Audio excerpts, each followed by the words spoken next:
living a productive life with an undetectable viral load, running her own business, mentoring young people, courageously counseling neighbors to continue their vital antiretroviral treatment, and raising and educating 3 strong daughters to lead healthy lives.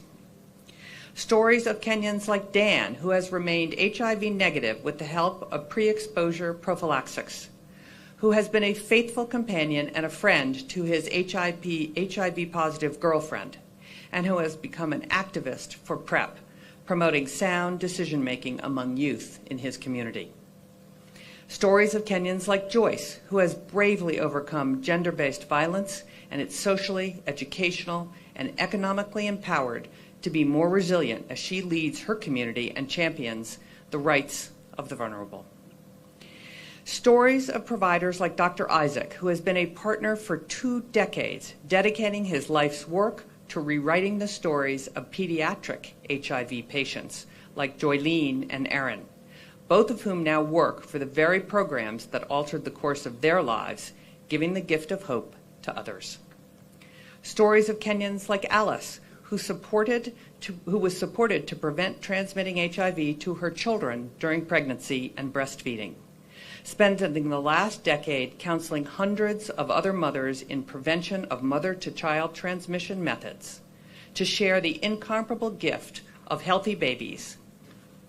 And stories of Kenyans like Angel, who you just met, who inspires us with courage and fierce determination beyond her years and circumstances, giving hope for an AIDS-free generation of Kenyans and reminding all of us that we can do anything we set our minds to. The United States and Kenya have collaborated to build a more prosperous and secure future for Kenya for 60 years. In my time as ambassador, I have seen the life-changing work of the US-Kenya PEPFAR partnership in action. Together, Kenya and the United States have altered the course of the HIV/AIDS epidemic in Kenya. The partnership has saved millions of lives, strengthened health systems and economic prosperity, and perhaps most importantly, created hope.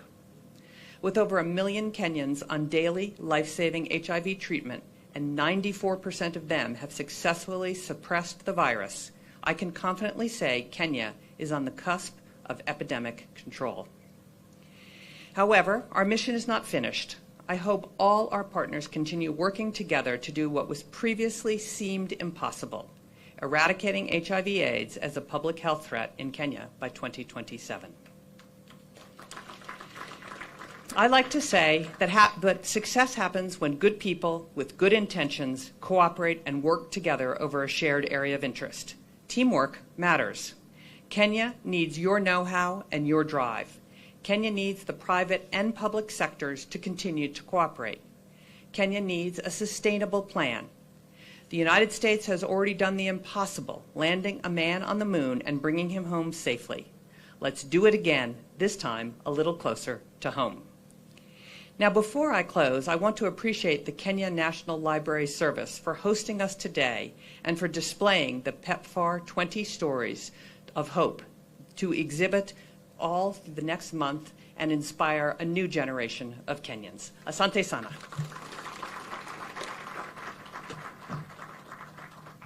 Asante sana Balozi, tumpigie makofi tena.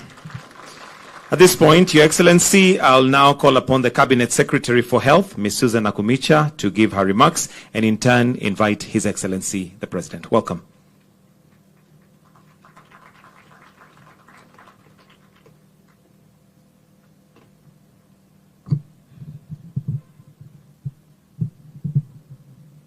Your Excellency, the President of the Republic of Kenya, Dr. William Samoei Ruto, Your Excellency Ambassador Meg, all dignitaries present, ladies and gentlemen, good morning.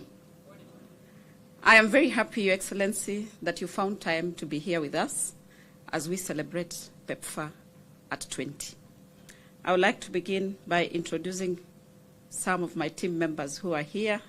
Your Excellency, we have the PS for Medical Services, Harry Kimtai. We have the PS for Culture, Madam Umi. And Your Excellency, I would like you to meet two remarkable ladies who work in my ministry, and they have been at the forefront of the fight against AIDS. I would like you to meet Dr. Rose Wafula, and she's not my sister, head of NASCOP. I would also like you to meet Dr. Masha, who is the CEO of National Syndemic. Your Excellency, for me standing here today, I'm very happy that together we are celebrating the progress that we have made as a country through the help of PEPFAR to come, and I'm sure we will very soon come to an end of AIDS.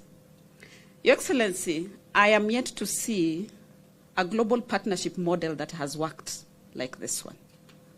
PEPFAR, Global Fund, the Ministry of Health, and most importantly, Your Excellency, the communities. We have been together, and this model is impactful.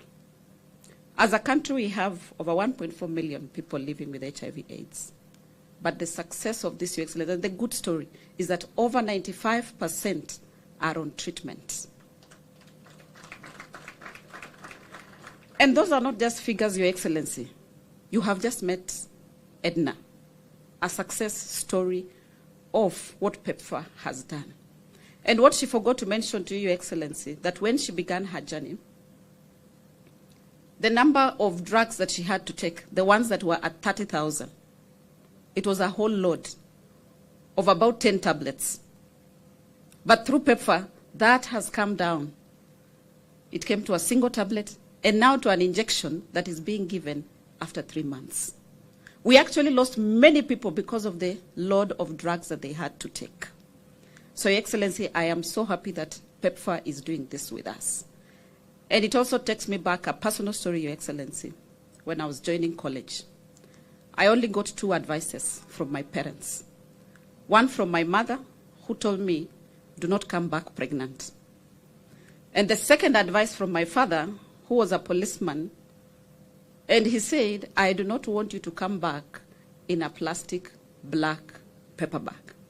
Because those days, Your Excellency, people with HIV/AIDS, people with AIDS that had died were being transported back home for burial in plastic bags.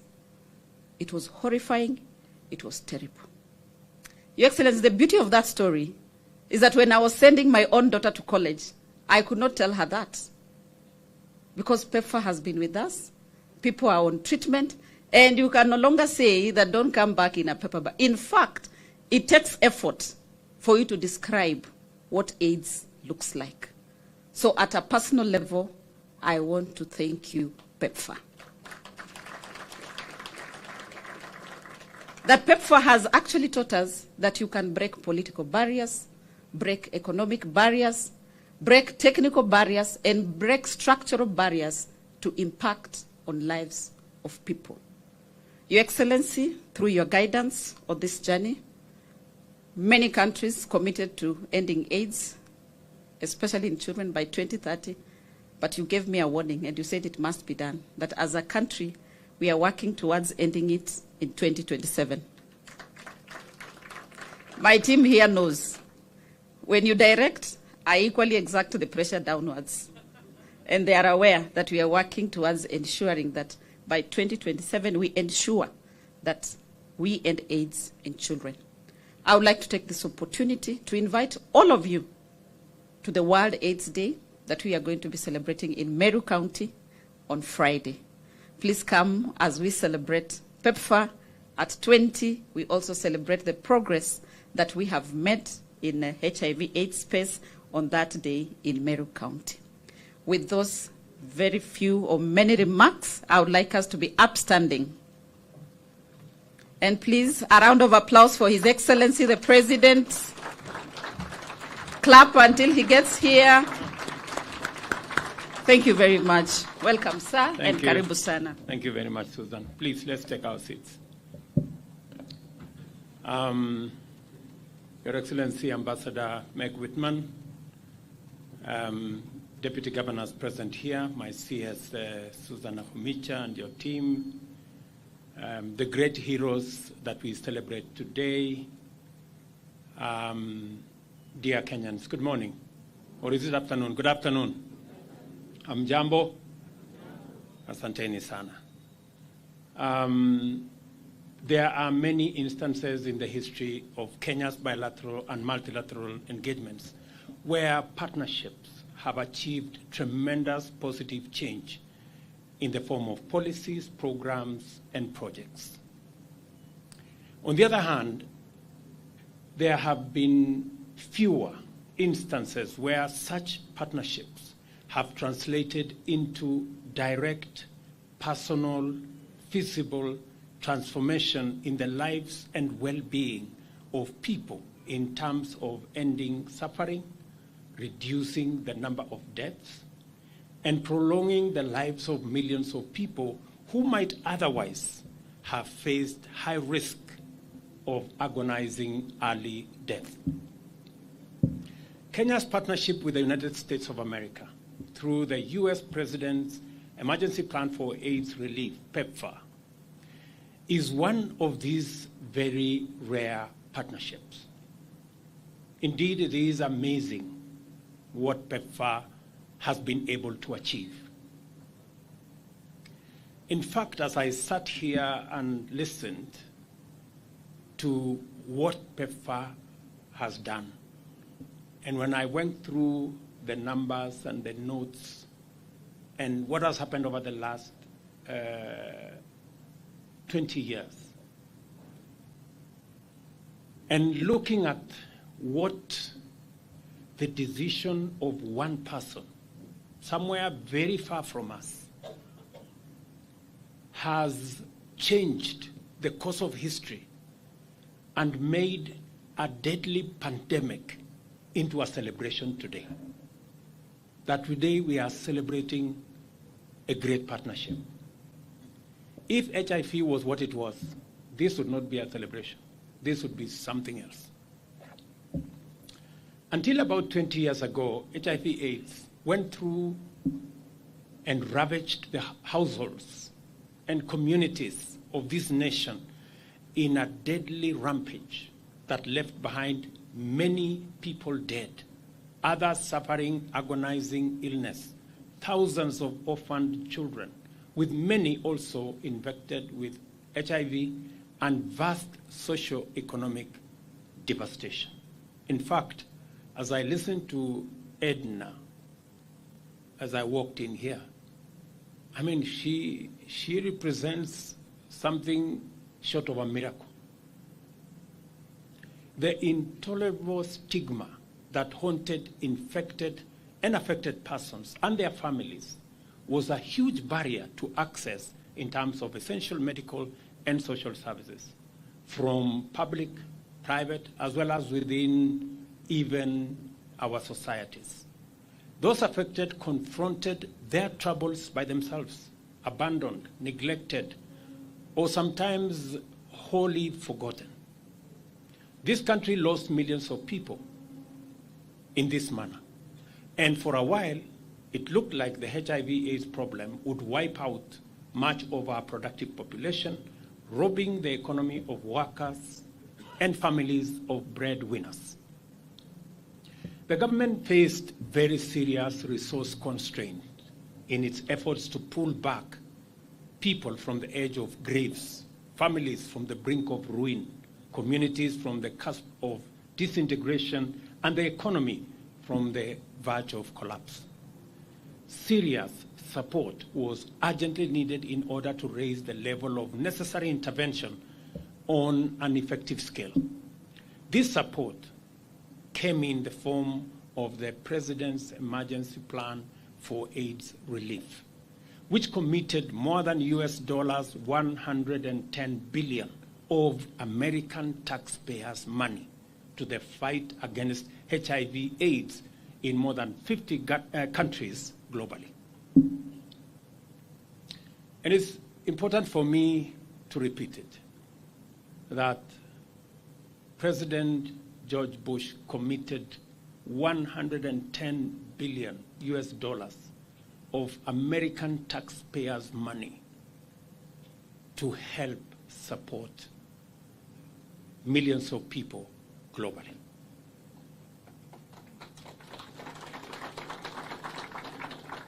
As a consequence, over 25 million lives have been saved and many more HIV infections prevented.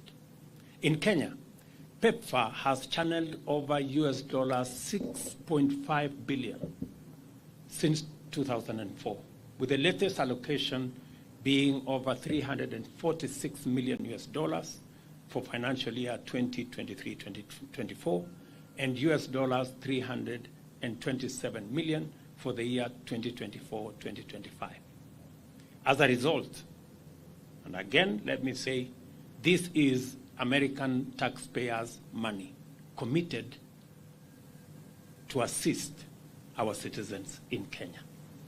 As a result, there has been a 68.5% reduction in new HIV infections and 53% reduction in HIV-related mortality, accompanied by tremendous improvements in the quality of life of persons living with HIV. The number of people living with HIV is about 1.4 million, of which about 1.3 million receive antiretroviral therapy from more than 3,000 health facilities across the country.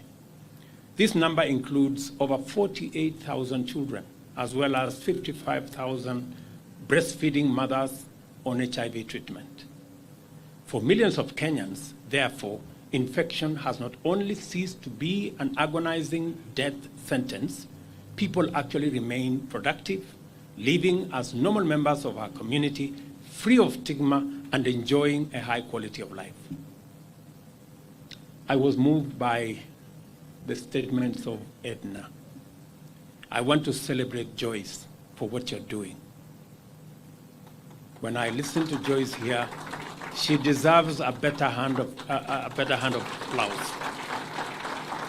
Joyce, you are a great inspiration. When I see you, I see many. Thank you very much, Joyce. The transformation that we could only hope for 2 decades ago has become a living reality for many households and many people. This was made possible principally through the partnership driven by the government of Kenya and PEPFAR, which continues to extend support directly and also indirectly through the Global Fund. PEPFAR contributes nearly 60% of ART commodities and also provides facilitation for various associated programs. And we are truly grateful. And I speak from my heart on behalf of the people of Kenya. We're truly grateful. There hasn't been, in my almost 30 years of being in politics, there hasn't been a successful program like what we see in PEPFAR. HIV-related commodities estimated to cost between Kenya shillings 27 or between 27 and 30 billion annually. And owing to a decline in donor support, the funding gap now stands at US $11.7 million. The government is committed to progressively increase domestic funding in order to sustain the gains made so far in partnership with PEPFAR. Over the past 2 years, we have increased our financial injection as government into the HIV commodity pipeline by Kenya shillings 1 billion to prevent supply disruptions. I remember making this commitment earlier this year when we were having a conversation with the Global Fund. Additionally, we are committed to end AIDS, as was said ably by Susan, in children by 2027 as part of our commitment under the Global Fund Alliance. They say in Kiswahili, wakati ni sasa. The time is now to take a strong stand and make up for lost ground for the sake of Kenya's children. We must all commit ourselves to this because our children deserve it. Further, the universal health coverage pillar of our bottom-up economic transformation agenda offers a significant opportunity to effectively address the domestic financing gap in our country with respect to HIV.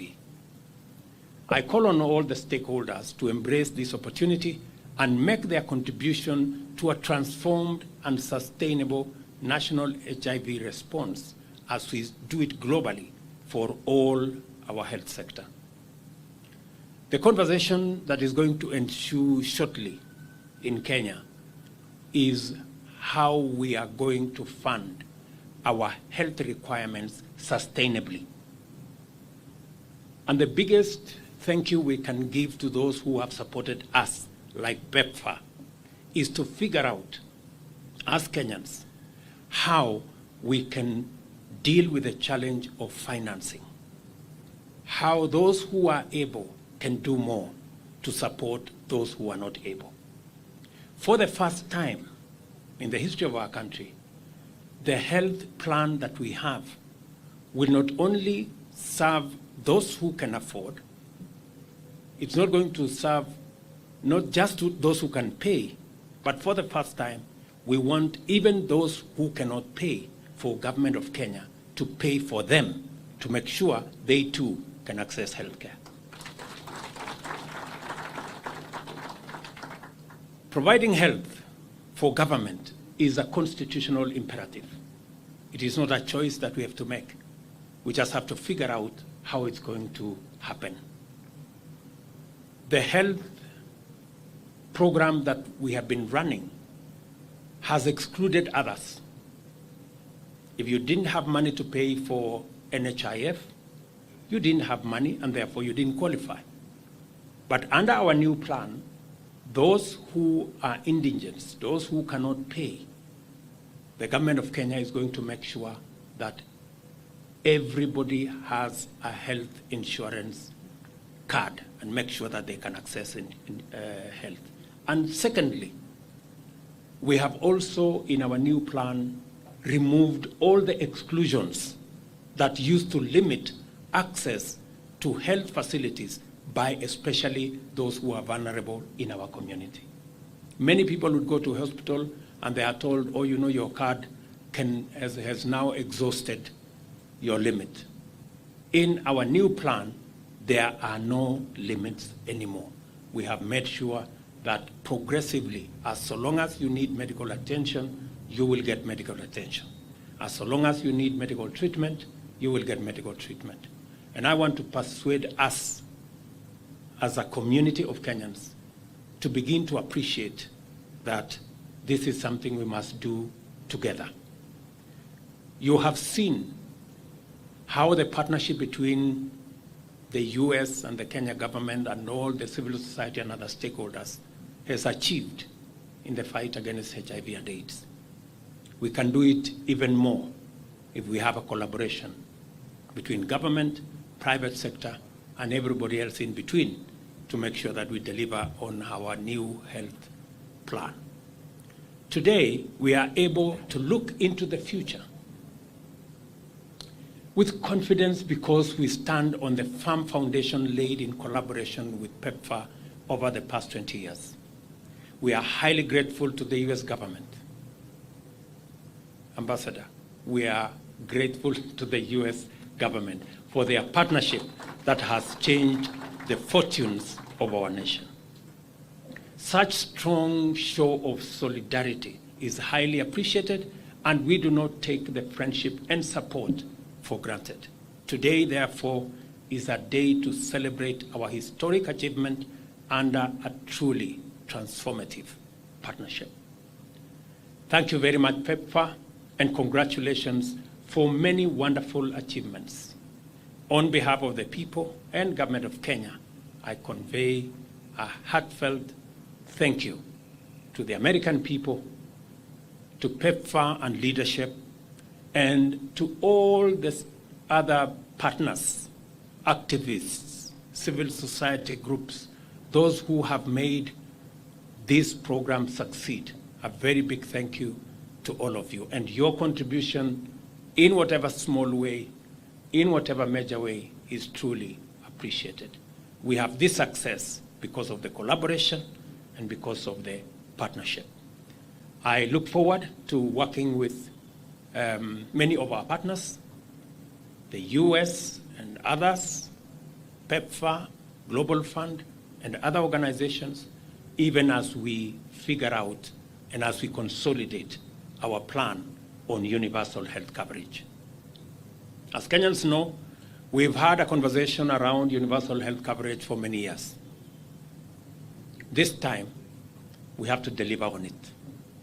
And I am committed to making sure that we build the collaboration and we build the teams that will enable us deliver on our commitment so that we can truly enjoy universal health coverage in Kenya. Thank you very much. May the very good Lord bless you. Asanteni sana. Thank you. Thank you very much, Your Excellency. And with your kind indulgence, there was a request to have a photo moment with the 20 heroes. So if I may request the 20 heroes to kindly just come to the stage so that we can have a photo moment with His Excellency together with Ambassador Meg Whitman. CS and PS is present. If you may kindly, the 20 heroes, kindly to just come on stage for that photo moment before we finalize with the national anthem.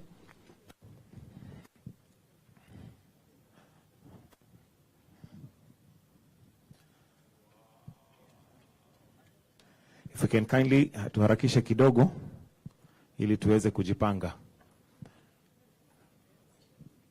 Wale wafupi tuje mbele kidogo. Wale wako vertically challenged, please come to the front. Let's spread. Then I'll request to just have a gap here. To widen tu kidogo. Madam kuja mbele.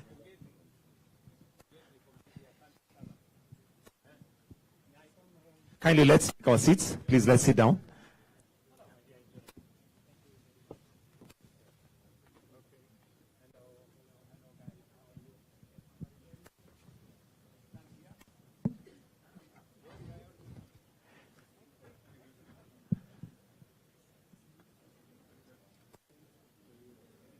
Balozi, if you can be next to His Excellency. Those, the young girl, kindly akuje mbele ili aonekane.